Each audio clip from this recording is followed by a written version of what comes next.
I'm gonna hit you with one last deal. Mm-hmm. 2005. That was coming.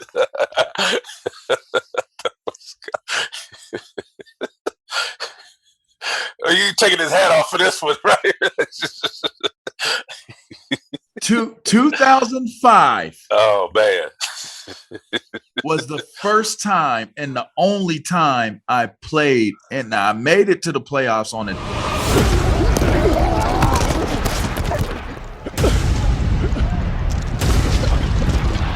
Welcome to another exciting edition of Up On Game presents Conversations with a Legend, man. I tell you what, this next guest we have, super distinguished dude. And I tell you,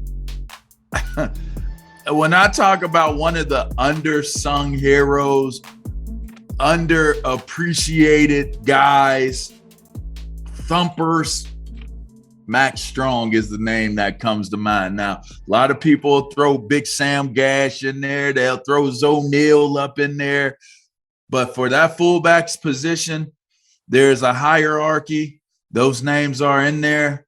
And so is Mr. Mack Strong. Appreciate you joining me, man, coming on to the show. How you feeling, first and foremost? How's the body feeling? How's the mind, the emotions? How you feeling? Well, first of all, LaVar, I just want to say, man, checks in the mail. I appreciate the introduction. Yeah, indeed. You know what I'm saying? I'm honored to be on here. This is great that you do this, staying connected with legends, man. This is what guys, they need to know that this is what's out there for them when they're done in their playing days. But, in terms of how my body feels, and, I have my aches and pains. And, but mentally and emotionally, man, I'm happy, man. I'm we were just talking about family as we came on here. I got two sons. I got one in college, one senior in high school. So I'm about to be empty nester, brother. Wow. And I'm looking forward to that, to be honest with you. So you said you are looking forward to it? I'm looking forward to it, man. I got two boys, man. You know what I'm saying? They young men who, young men are just different than I would imagine than raising girls, because they're always sizing themselves up next to their pops. And so I got that going on all the time. Yeah. I mean, dudes are different than girls. I got a little LaVar. I got a Keno, that's an older one, and and then I have three girls, and yeah, they run you ragged, man, because your fear factor, that meter runs up. Right. The anxiety meter, it runs up, and they look more and more like their mom every day. So the anxiety goes up even higher, but it is what it is. It'll keep you honest as a man. You know what I mean? If you know what I'm saying. So yes, sir. So, I mean, let's jump into it, man. I know you have been a tremendous asset to the Legends community. And the work that the Legends community is doing has been phenomenal. Just give me your perspective on how that's been going. It's been going for quite some time now. And the idea of gaining more and more exposure for the program and what it does and what it represents is certainly a goal that I want to be a part of helping facilitate. But you have been one of the brains connected to it. Super active. Just give me a little bit of insight on how it's been for you and what have you been doing directly to impact the Legends community? I appreciate the question. First of all, I just think this is a phenomenal thing that that got lifted off the ground in 2013 or so, right around then. I know you were one of the key people that were talking about this in terms of having because I think the thing that the guys miss the most, when I talk to guys, the thing that they miss the most, about the game is they miss the relationships, man. They miss that locker room feel, coming in there and kidding around. And then you have times you talk about serious stuff and talk about family, and you talk about your finances. You talk about everything in the locker room, like nothing was taboo, right? And so I think just we understood that. I think after the game, guys still need that. They still crave that. That's what that was the thing that kept us going. And so what I mean by that is this: the Legends community was created to help keep guys connected to each other, connected to the teams they played for. Because a lot of guys played with a lot of different teams. I was fortunate enough to only have to play with one team for 15 years. But, I know a lot of guys play, for several teams, and we want to make sure that they stay connected to those. They stay connected to the league. When guys leave, a lot of times they don't leave on their own terms, right? There's only a handful full of guys like that. And so, we want to make sure that guys, when you leave, okay, it is what it is when you leave, and whether it was a bitter split or whatever, but we want guys to be able to take advantage of having played in this game, having been a part of this for however long they played. Take advantage of the benefits that are out there and the resources and the opportunity to engage, because it will complement your life the same way it did when we were playing. And it made a great living for us and our families, and we get to live the lives we do because of it. It gets to have that same, sense, that value afterwards. And so that's what the thing that really brought me, that I was drawn to when I became a part of it. I was like, man, I want to make sure guys get everything that they deserve, whether they play for 1 year or whether they play for 20 years. Right. I want to make sure that whatever's out there for them, that they're taking advantage of it. And talking about what's out there for them, one of the things that I've been working very diligently on is, ever since this name, image, likeness thing has come about, and I want to talk to you about it as it applies to college, obviously, but this name, image, likeness thing, whether people realize it or not, it applies to legends as well. And those opportunities are out there, and it just seemingly is one of those things where a platform like the Legends community can provide that exposure and that access to the legends and to the companies and the marketers and the brands that want to be connected to legends and want to be connected to the National Football League. Just talk a little bit about how you feel, is that a need? Is that something that is currently being addressed? Because I know for me, if it's not being done, it has to be a major undertaking for us to provide opportunities for us, even beyond the game, to maximize what our exposure is and how we can use our name, our image, and our likeness. Absolutely. And yes, to answer that question, yes, that's what the Legends community is all about. Whatever we can do to promote the welfare and the success of legends and their families after the game, that's what we want to do. Look, a lot of people, when I run into players, a lot of, or just say every day, just fans, like say here in Seattle. Now I know Seattle's not doing very well right now, but that's a whole different conversation. That's a whole different conversation. Yeah. But when I run into people, a lot of times when I ask them who's your favorite player? Sometimes they'll say, a current player or something like that. But vast majority of the time, it's a guy that played, 5-10 years ago, in the 90s, in the 80s. No, this was my favorite player, and this is why.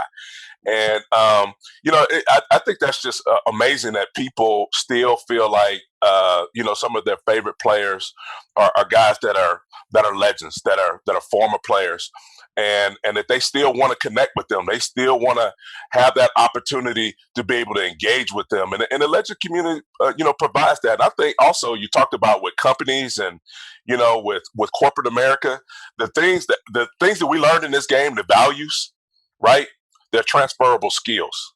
And there are things that you could take. You could be a CEO of a company. I mean, I don't know about yourself, but I've talked at all different. I've talked at Boeing. We've got Microsoft up here. We got Amazon. I've talked to all these people. Want to know, what did you learn as a professional athlete to help you to be successful? And those values and those principles and those things are timeless. And so people understand that legends are that conduit. They're that connection to understanding that on a deeper level. And so, yeah, the legends community is always trying to figure out ways how we can bring value to legends. Especially when they've been out of the game for a long time, how they can still stay connected to the fans and how they can bring and add value to the communities that they live in. Absolutely. Absolutely. All right. Now, I would assume, I mean, you went to a big time program. You played at a big time school, and They number one right I'm about now. to say, look, They're number one in the country. it's looking like, yeah, y'all gonna go ahead and take.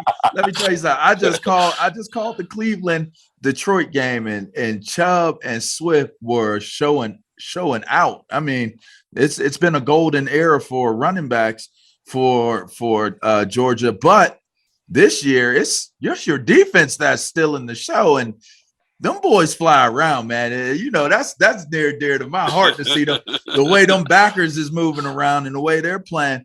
When you look at how your alma mater is performing, what would your advice be to them? Because let me tell you something. Part of what I'm putting together and what I'm doing by doing these interviews is I want to be able to show the knowledge and the wisdom that our legends possess so that we can ultimately go to our universities and be a resource in helping bridge that gap. Because you know what?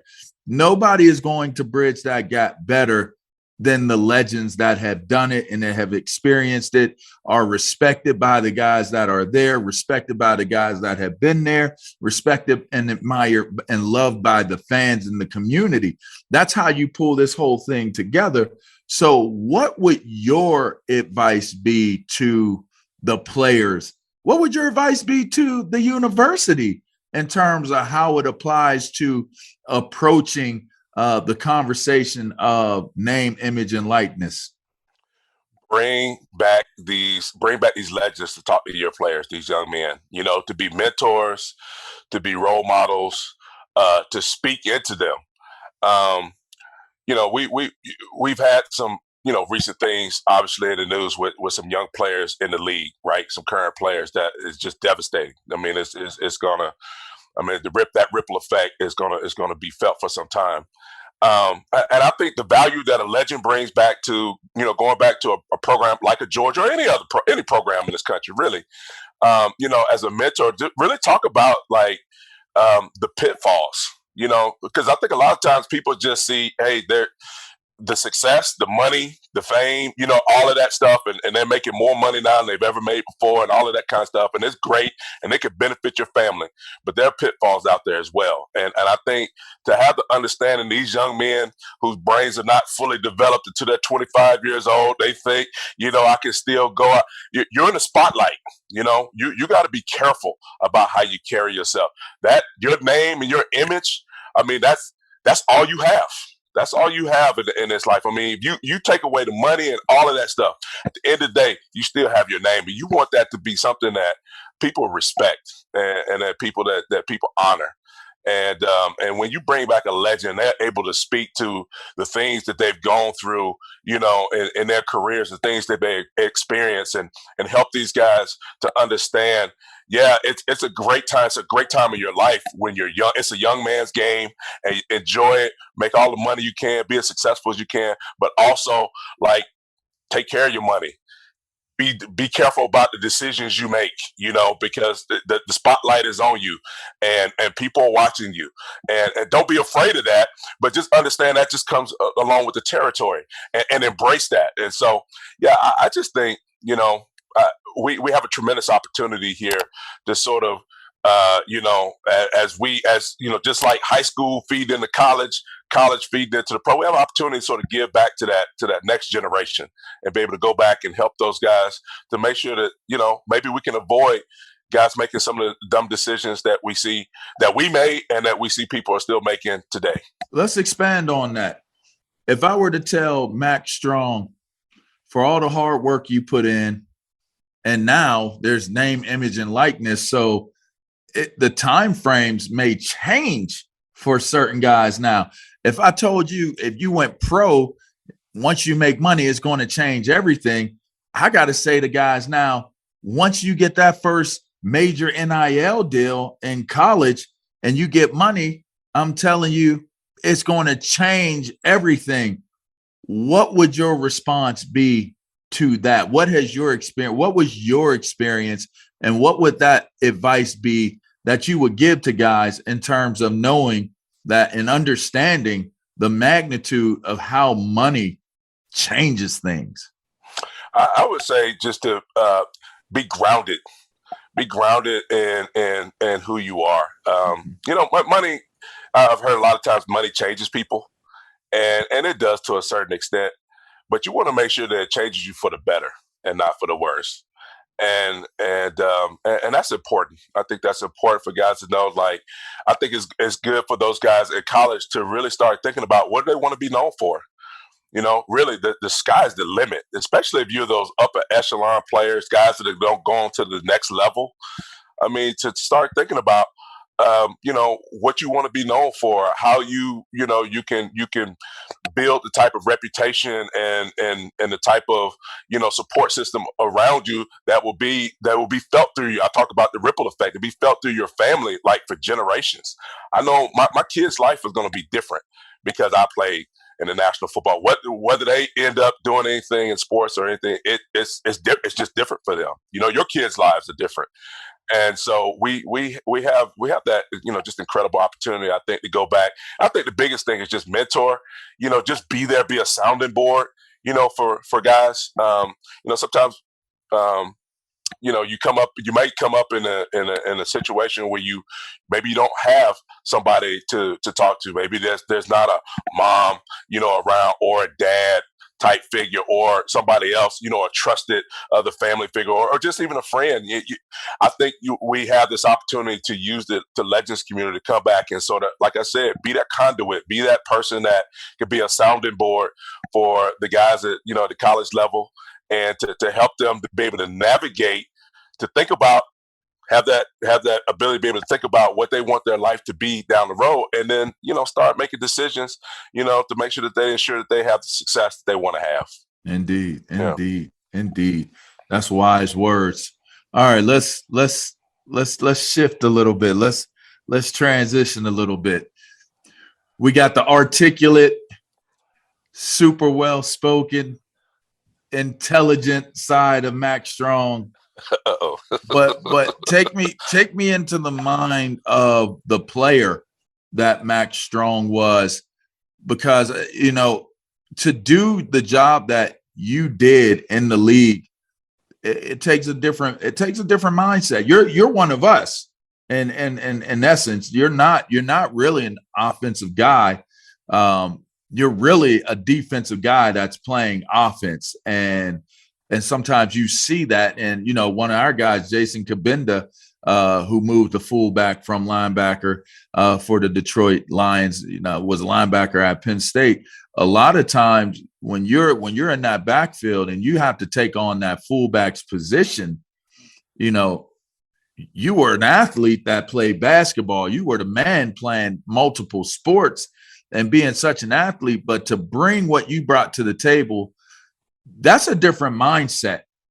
Take me through what the mindset, because if there was anyone, you got Zoe Neal, like I said, Bam Gash, yes, Mack Strong, like what?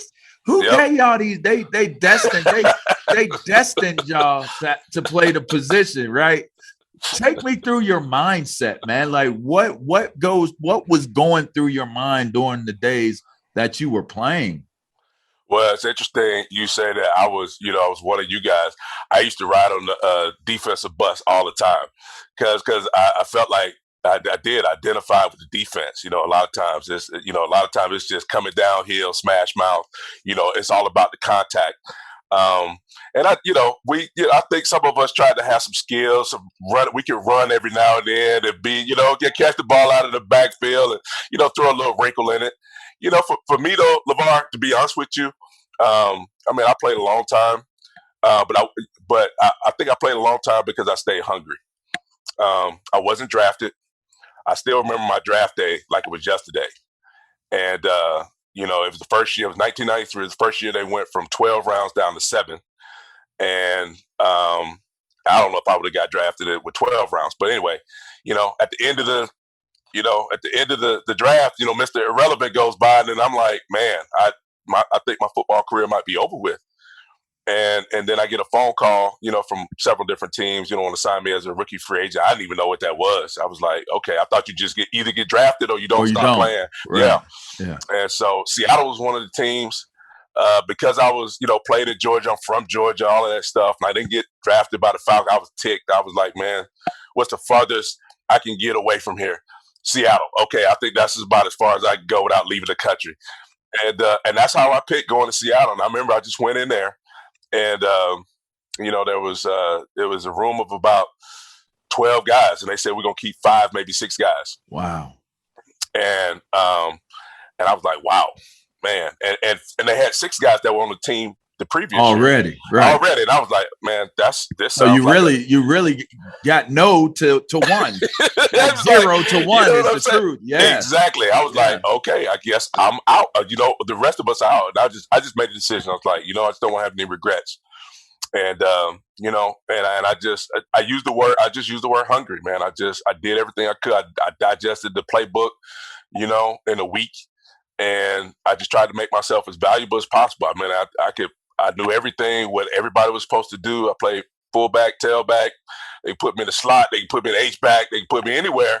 And not that I would necessarily, you know, I still needed to grow into my body. I still wasn't, you know, a pro football type body, but they knew they could put me somewhere and I would get the job done because I knew what I was doing. And I be honest with you, I kept that same attitude all through my career. Even when I started going to later in my career, we went to, you know, I went Pro Bowls and went to a Super Bowl and was named All-Pro. I just didn't relax, man. I just like, nope, they try.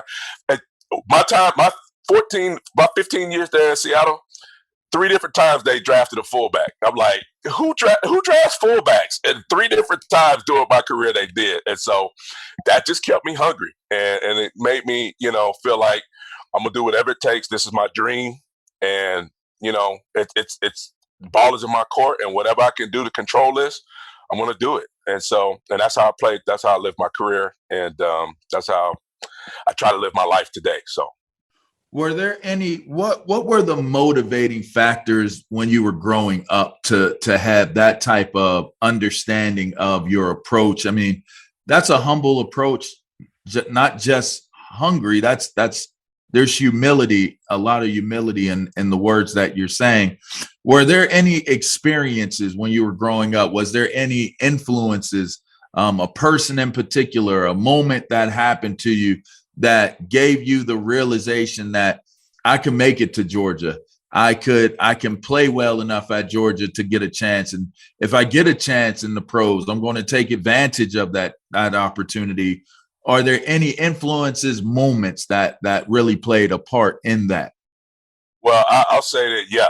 To answer that question is yes. I'll say being a running back, being from the state of Georgia, who you think my favorite player Herschel was? Walker. Herschel Walker was my favorite player. And I ended up playing at a small school. It was a single A school. He played at a small single A school. And so I just felt like there was these similarities. But I didn't start playing football until I was in high school. I would say one of the big motivations for me is when during the 80s, when I was growing up, I started off playing soccer. Okay. So you had good feet, good movement. You know what I'm saying? But soccer was not, just think about soccer in the deep South in the 80s. Like, it wasn't what it is today, right? Okay. People were like, I would get made fun of all the time. Yeah, they thought you were soft. You know what I'm saying? And then there wasn't a whole lot of African Americans playing soccer. So then you dealt with racism too. Man, I dealt with it all. So yeah. I did that for 7 years until I got to high school, and then I started playing football. And so, you know, I'd say I felt I had a lot of adversity from the 2nd grade to the 9th grade. You know, just being kind of the only one that looked like me playing a sport, excelling at it, you know what I'm saying? And then, but then having to deal with the criticism and all the stuff that's coming, you know, all the outside noise and stuff that you hear. So, and my parents, you know, I feel very fortunate. I had really good parents. My dad's former military, former Army. My mom was into politics. She was a city councilwoman. And so, you know, I had both educated, college educated and stuff. And so I had that good background and influence. And And they always, just told me, said, don't let everybody take away your dreams, no matter what it is. You can do anything. And they always instilled that in my sister and I. And so I just feel like that was a big piece of it, man. I just, I felt like I've had adversity at every level, kind of my life, beginning, when I was in elementary school. So it was natural when I got to adulthood and I was faced with this huge obstacle of, you either in or you out. Right. and I'm like, okay, I'm gonna be in. If it's up to me, I'm gonna be in. I get that. All right. So Herschel Walker was your favorite. How much did you compare to him? What aspects of your game were comparable to him? Man, he was bigger than I was in high school. He was faster than I was in high school, and I like a top running back coming out of Pennsylvania. That was to me. I was like, okay, that explains a lot. That explains a lot the way you played the game. But I would say the only thing I had probably anywhere similar to him was I fell 3 touchdowns short of his high school record. He scored like 86 touchdowns in his high school career. I scored 83. Wow. Yeah, I mean that record since been shattered. Okay. I don't even remember who it was. But yeah, so he was. So I remember my senior year. They were tracking that. I'm getting closer and closer to breaking his record. So that was the only time anybody said my name and his name in the same breath, other than when I got to Georgia. So right. All right, man. Okay, so one thing that I always I feel is important to give guys the opportunity to address and put in there is legacy and the memories. What does Mack Strong want his legacy to be? What does he want to be remembered for? What's most important? Teamwork. I would just say teamwork. One of my favorite scriptures in the Bible, in Proverbs 22, it says, "A good name is better than more than many rubies." And I feel like, because I wasn't one of the top. I was never one of the top guys. Considered one of the top guys on the team. I wasn't the guy getting the highlight. I was always the guy that was kind of the assistant other people to be successful, whether it was blocking for Matt Hasselbeck or was blocking for, Sean Alexander or Ricky Waters, or any of those running backs that I blocked for over my career. The best thing I just tried to be is just be a good teammate, and there's a lot mixed into that, right? I mean, there's that has a lot of meaning for a lot of different people. I mean, just being a good, trying to be a good friend, trying to help guys, trying to help mentor people, navigate, just being someone that's trustworthy, being a sounding board for guys, being a mentor. I mean, all these things. I mean, having played the second most games of anybody in the history of the organization here, having opportunities to go other places, but staying here in Seattle, that really, I think played in my favor a lot. I think that a lot of people respected that. They respected the fact that, I wanted to stay here because I wanted to make this my home. It's also about community. I mean, my wife and I started a foundation called Teamworks. Nice.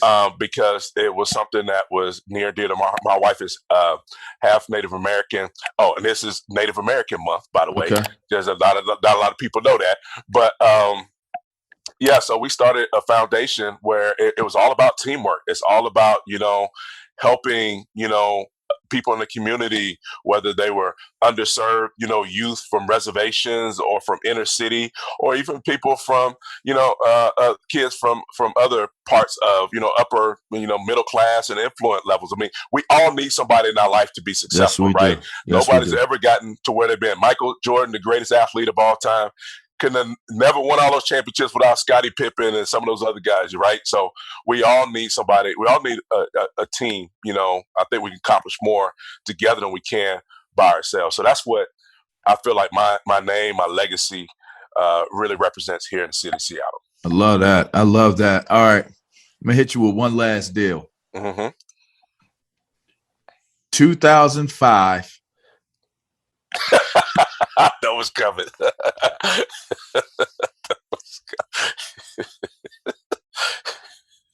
Are you taking his hat off for this one, right?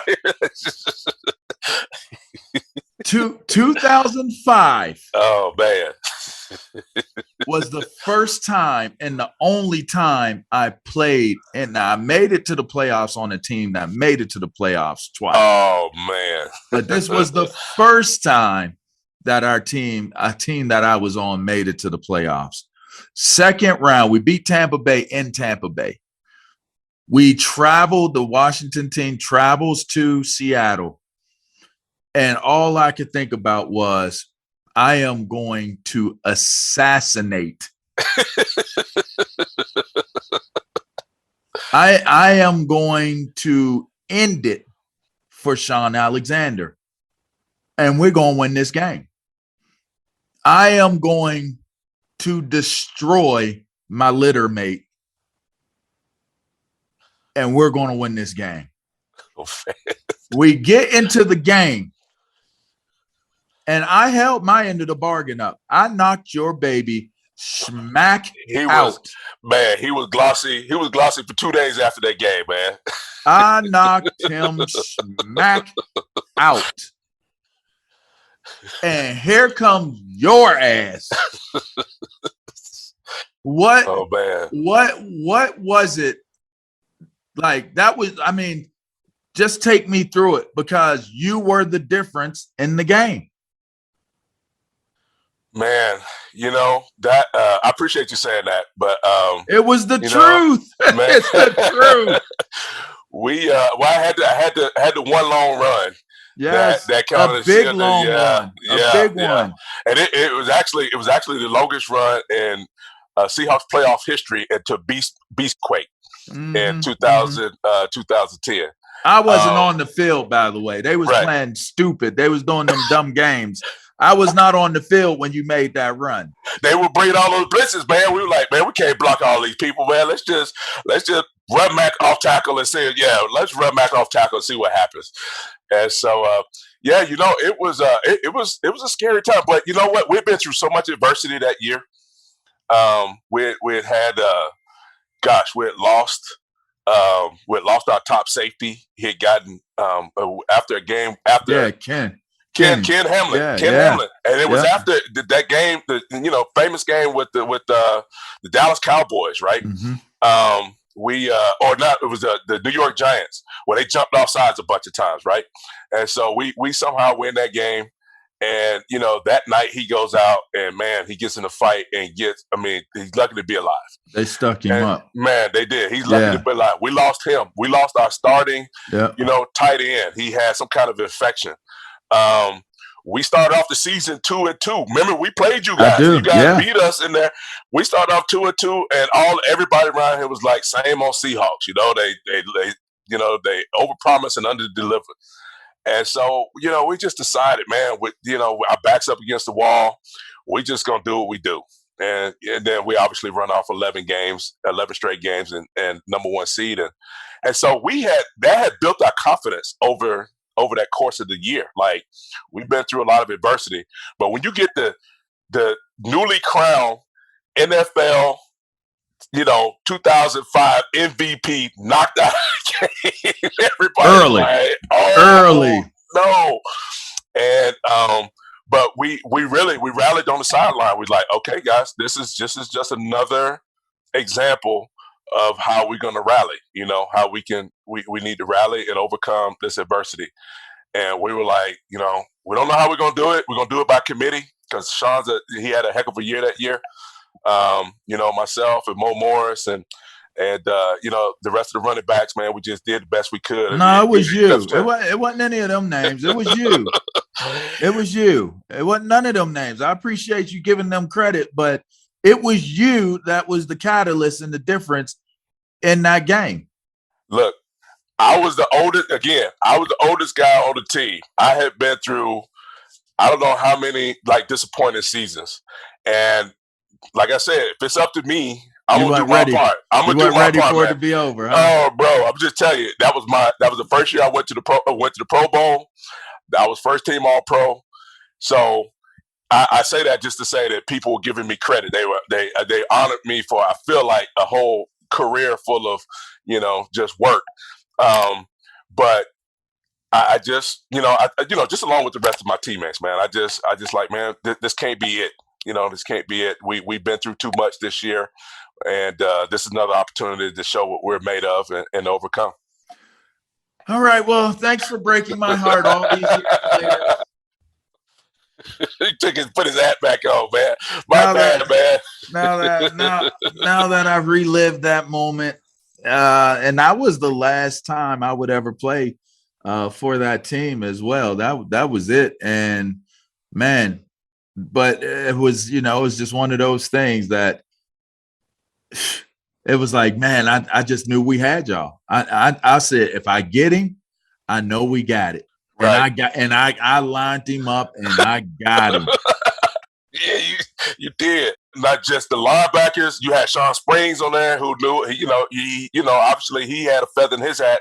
He wanted to, come and play in the team that drafted him and all that kind of stuff. And you had Salave, all those guys. We was deep. The defensive man. I was like, yeah, we was deep. I was like, whoa, this is not gonna be easy we right here, man. Sean, man.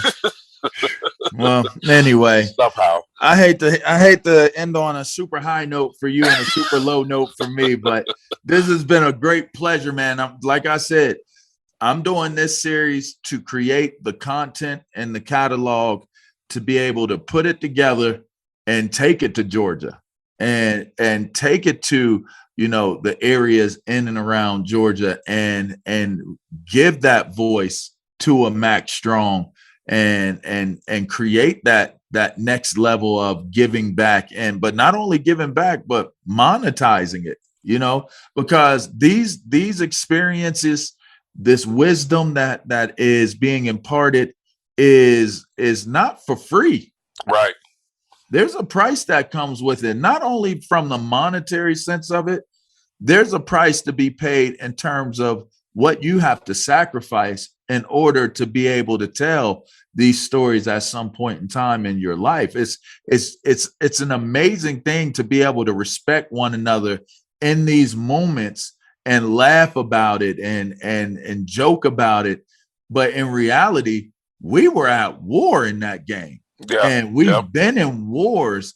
And in order to be able to have the right, not just like, oh, like the privilege, that's cool, to have the right to feel confident in this interaction, to know what we had to sacrifice and go through mentally, emotionally, physically. It's a mindset that you have to embrace and embody. Otherwise, you'll never be able to experience what we've experienced, to actually be able to recollect and look back on the things that we have gone through that we can now sit in as a trophy. Yep. This is an honor to be able to have these conversations. And I think that that's something that's missing. It's sorely missing in today's culture. I think it's so current. And I think that we're losing sight of what our traditions and what our cultures have represented in the past. And it's just super important that we be put in a position and not wait for somebody. We in our lives, we've never waited for somebody to give us or put us in position to make change and change our circumstances. We've always had to do it. Yep. And so that's what this is all about for me. So just know I'm going to be coming and I'm going to be calling. So when you get that request, you're going to know exactly what it is. Like, oh, okay, LaVar requested for me. Okay, here we go. Like, I'm going to be hitting you up because we're going to go to Georgia. We're going to go talk to Georgia and we're going to go tell them this is what we need to do. Yep. Yep. Well, I appreciate you, LaVar. Yeah, and because I think you're the type of force that we need, the type of voice we need in the Legends community that will knock down the door. And that's what people need. I think, just even everything that's kind of going on in the world today, we need people that are willing to knock down doors and just come in and say, hey, we have something to say, and you will benefit from it. I guarantee you. And so I appreciate all of what you're doing, my man. We'll be in contact. Big head. Hate you. Brother, man. I really do love you, my brother. I really do love you, but I hated you as a player. Everybody, hey man, everybody out there, I hope you guys enjoyed this episode of Up On Game Presents Conversations with a Legend. That's the Mack Strong of the Seattle Seahawks, played for obviously the best team in the country right now, the Georgia Bulldogs, and man, what just a great all-around guy. So make sure you tune in, subscribe to our podcast channel, make sure you subscribe to our YouTube channel, tell a friend to tell another friend, make sure you spread the word, man. I'm LaVar Arrington. I've enjoyed this one. I hope you enjoyed it as well. We'll be back next week.